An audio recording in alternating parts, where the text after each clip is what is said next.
point of view, it's been great. You know, it's been, you know, a bit of a revelation that, you know, there's an appetite for what we're doing, you know, and even though what we've got here is not a huge amount of people, and I'm sure that we had plans for great things, but listen, it doesn't matter, you know, what we're doing is setting a model, and people are listening, people are, we are providing leadership in the ideas that are going around this country at the moment. The last time I was here, I had a little dig at Fine Gael because it was Michael Collins' anniversary.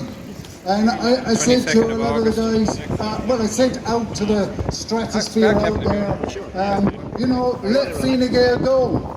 If you want Michael Collins, if you want to own him, you know, let Fine Gael go, because they're going somewhere else, you know. And that week, it was apparently 8 Fine Gael officials have resigned their positions. They've resigned out of the party, and apparently they were, from what I was watching on YouTube there was one guy came out and he said, I don't even know his name, but a long time supporter, he said, you know, we were asked to sign something that we wouldn't talk about mass migration, we wouldn't talk about the LGBT agenda, and a few other things that can't remember what they were. But he wouldn't do it. Charlie Flanagan. You know, he wanted, fair play to him, there must be a lot more people like that in Fine Gael, feeling that this is not Michael Collins, you know.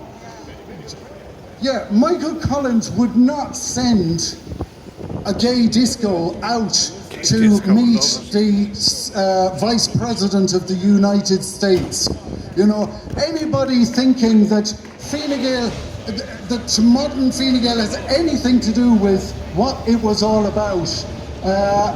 You know, Fine Gael are looking for airheads for the posters, it seems. You know, pretty faces for the posters.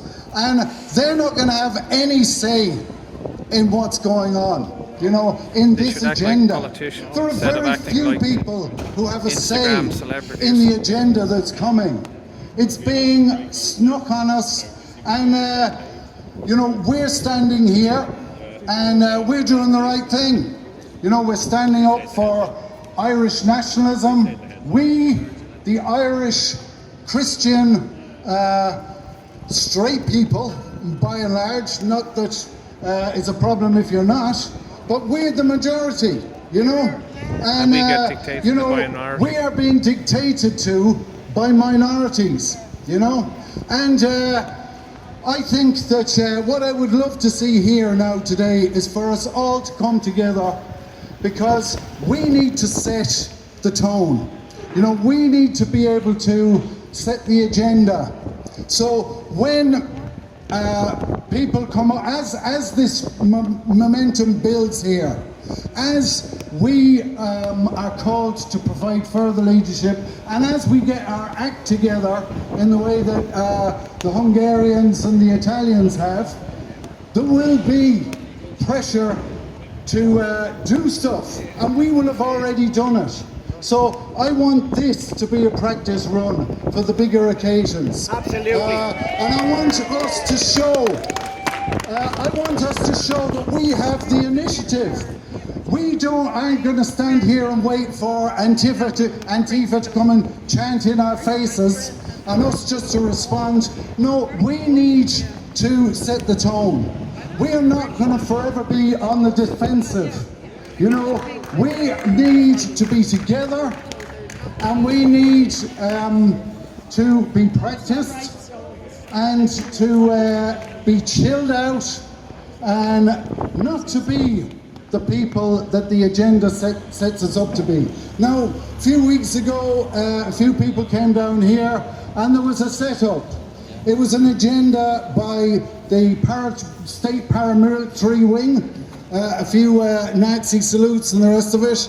I'm sure the press would have been on board straight away, was, did Google know anything about it? They seem to be all on it with the social media after. And so we realize that we are very lucky to still be standing here. You know, we haven't been demonized.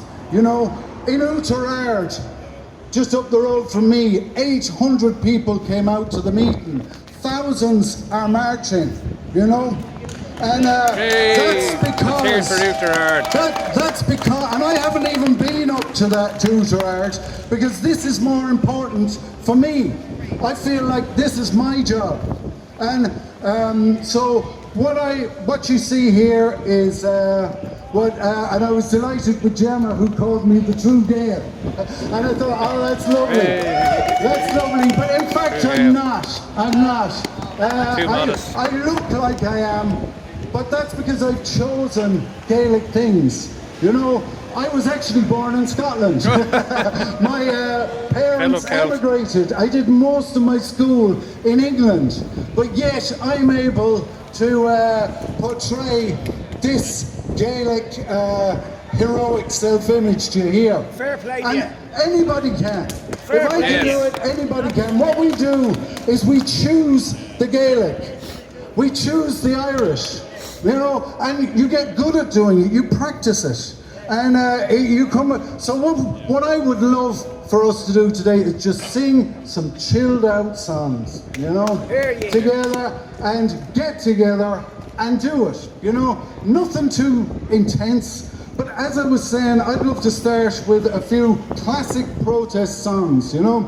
Like I'm saying, we are the majority and we're getting dictated to by the minority, you know, and we've had enough of it, to be honest. And so there was a place in Ireland back in the 70s, and they started, they were in exactly the same position.